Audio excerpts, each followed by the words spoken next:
The catastrophes described in ancient sources were traumatic experiences common to all mankind. Purged from conscious memory, these records are now interpreted as allegories, metaphors, and the trauma has been submerged in the unconscious. Collective amnesia.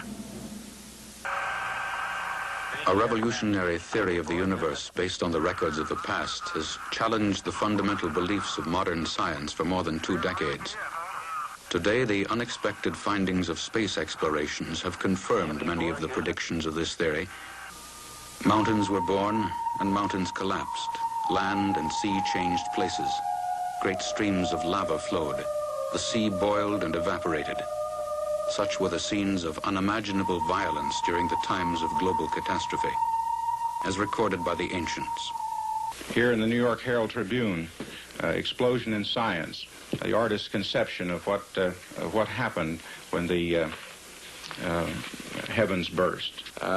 What happened during the 1500 BC upheaval, which we read about in the Bible as the exodus of the Israelites from Egypt, and the phenomena or upheaval that accompanied that. And this is the artist's conception of what happened in Palestine and Mexico and China.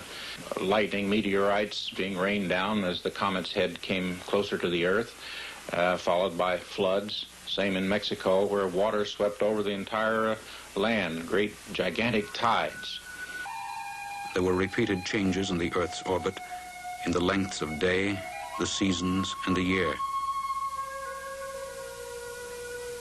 In these catastrophes, entire species of animals were annihilated. Others proliferated from wholesale mutations. Mankind was decimated. Civilizations destroyed. The papyrus of Ipuwer synchronized biblical and Egyptian events and led to a reconstruction of ancient history. Many questions debated for centuries found an answer. In the Bible, the identity of the beautiful Queen of Sheba at the court of Solomon was unknown. In Egyptian records, the land of Punt, visited by Queen Hatshepsut, could not be determined. In Velikovsky's reconstruction, it is clear that Punt is the land of Solomon and Hatshepsut is the Queen of Sheba. The biblical story of Joshua, with the sun standing still in Gibeon and the moon in the valley of Ajalon, presented another realization. I was struck by the fact that 2 lines or 2 verses before the story of the sun and moon disturbed in their daily motion was the story of large stones that fell from the sky and destroyed more of the enemy soldiers than the sword of the Israelite. Well, this combination, because combination of stones and disturbance in rotation of the earth, the ancients could not know that it was the earth that was disturbed in rotation. They thought the moon and the sun. Made me immediately to follow the path toward east and west. And I found without great difficulty that in Western Hemisphere, which means here, on this continent, the story persists too. The story persists among the Redskins, it persisted among the Mayas, at the time when the continent was first conquered, the Mexico part of it, by the Spaniards, namely that the sun was rising just over the eastern horizon when it dropped back and came a little up again and stand there without motion, and all the forests burned. Again, the Redskin could not know about the heat resulting from disturbance in the Earth's rotation.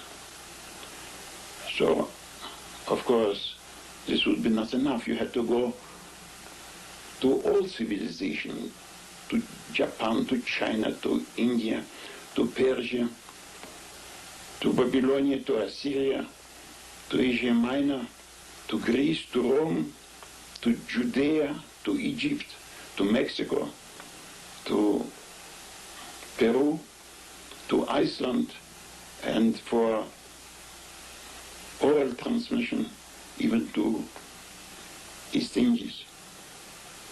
And the same story could have been found in all places, but differently told, so that it was no question of just borrowing from one nation by another. So this was the conclusion. The story of human memory of catastrophes that took place in historical times, but strangely, despite the fact that they were described in so many sources, as if non-existent for the scientific world. Other ancient documents tell of the thunderbolts of the planet god Jupiter. Velikovsky understood that these thunderbolts referred to electromagnetic discharges between planets. This led to his claim that radio noises must emanate from Jupiter. In 1955, radio noises from Jupiter were discovered.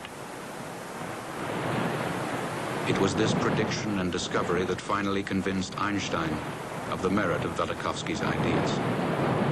This prediction and confirmation of radio noises from Jupiter convinced Einstein to seek crucial experiments on Velikovsky's ideas. After Einstein's death, his estate wrote letters to this effect, but with no result. One of the most interesting cases that are these mammoths that are frozen in the Yukon or in Alaska, frozen in the muck and the gravel of that area, that still have food in their mouths. The flesh has been preserved in the ice, so that actually when they were dug out, when they were digging for gold, they could actually feed the flesh of these animals to sledge dogs. Whatever happened happened suddenly, as for example the tilting of the axis of the Earth and freezing them right there where they were found. Why did the ancients worship stars or planets that the average person can't pick out of the sky today? And yet all of our ancient heritage that comes to us in terms of architecture, writing, and so on, they're actually obsessed with the idea of worshiping these stars, these dreaded planets. All mankind through the years have worshipped stars that we can't even pick out of the sky today. Now why? Why were they so obsessed with them? Unless in some way these stars were threats to them, in some way impressed themselves upon ancient man.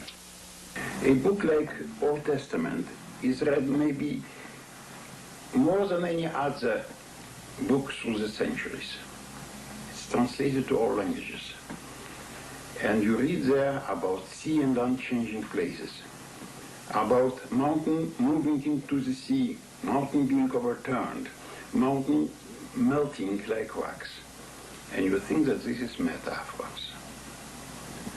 And so it is the phenomenon that Freud stressed and stressed again, of the role of traumatic experience on the life of an individual.